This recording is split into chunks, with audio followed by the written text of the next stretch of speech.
Have you ever wondered why so many Japanese children seem calm, respectful, independent, and surprisingly responsible even before they start elementary school?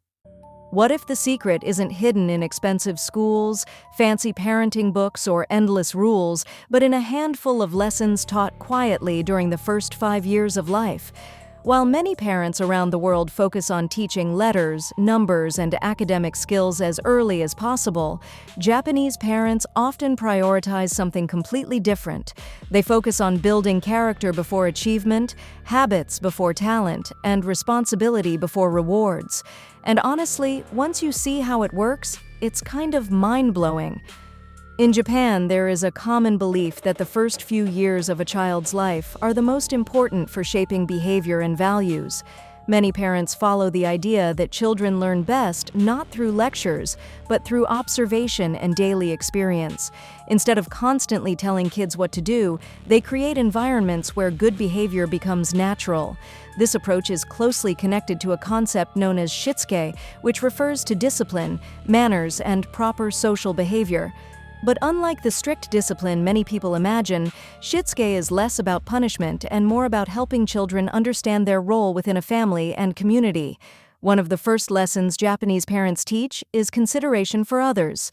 This idea is deeply connected to a cultural value called Omoiyari. Omoiyari means being aware of other people's feelings and acting with kindness and empathy. From a very young age, children are encouraged to notice how their actions affect others. If a child leaves toys scattered around the room, the conversation is often not about breaking rules. Instead, parents may gently explain how someone could trip over the toys or how cleaning up helps everyone enjoy the space. Over time, children begin thinking beyond themselves. They start understanding that their actions create consequences for the people around them.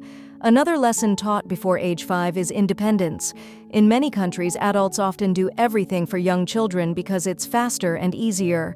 In Japan, parents tend to allow children to attempt tasks on their own much earlier. A child might help set the table, put away laundry, organize toys, or carry small items during family errands. Sure, it may take longer. Sure, mistakes happen. But Japanese parents often view these moments as opportunities rather than inconveniences. The goal is not perfection. The goal is confidence. Every small responsibility sends a powerful message to the child: you are capable. This focus on independence can be seen everywhere in Japanese society. Young children often walk short distances, help with classroom cleaning, and participate in group activities that require cooperation. These habits don't suddenly appear when children reach school age. They begin years earlier at home.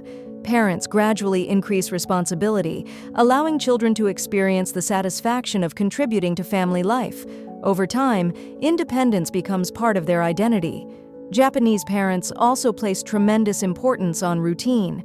While routines may sound boring, they actually create a sense of security and stability for children.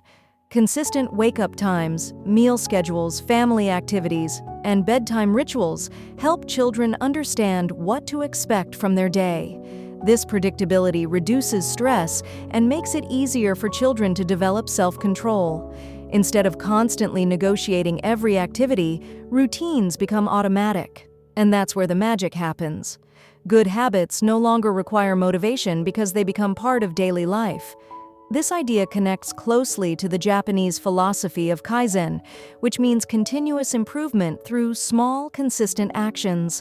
Rather than chasing dramatic transformations, Japanese families often focus on tiny improvements repeated every day. A child doesn't need to become perfectly organized overnight. They simply need to put away a few toys today. Tomorrow, they do a little more. Then a little more after that. Over months and years, these small actions create remarkable results. It's a mindset that values progress over perfection. One thing that surprises many outsiders is how Japanese parents often avoid excessive praise. That doesn't mean they are cold or unsupportive. Quite the opposite. Instead of praising children for being naturally smart or talented, they tend to praise effort, persistence, and contribution. A child who works hard receives recognition for their dedication. This teaches children that success comes from effort rather than fixed ability.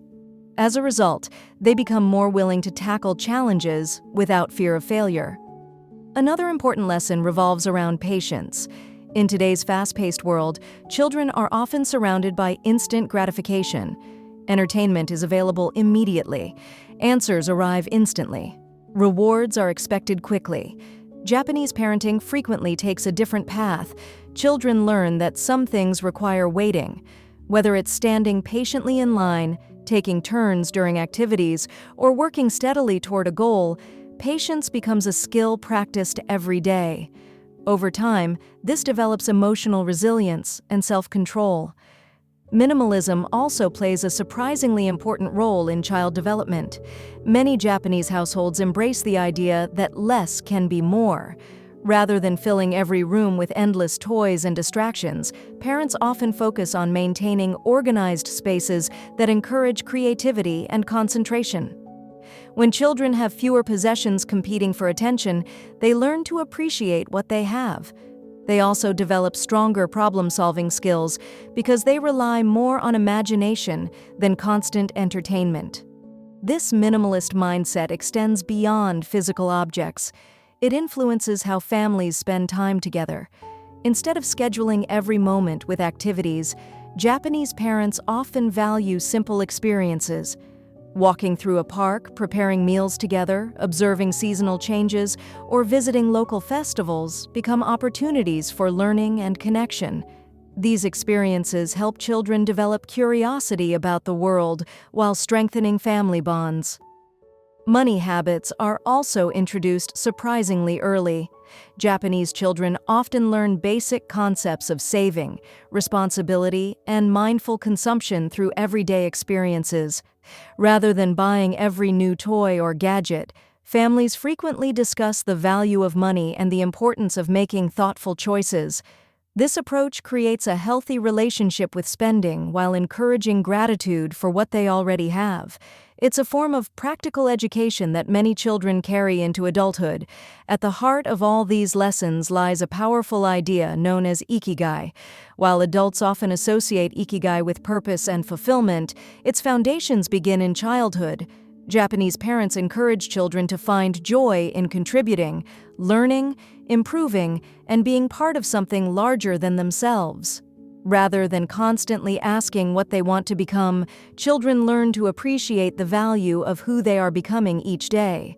This subtle shift changes everything. What's fascinating is that none of these lessons require expensive programs, special technology, or extraordinary resources. They emerge from ordinary daily moments: a child helping clean the table, a family following a routine, a parent encouraging effort instead of perfection, a conversation about empathy. These simple experiences may seem small in isolation, but together they create a powerful foundation for lifelong success. The real secret behind Japanese parenting isn't about raising perfect children. It's about raising capable, thoughtful, resilient human beings. Before age 5, Japanese parents often focus less on creating impressive resumes and more on building strong character.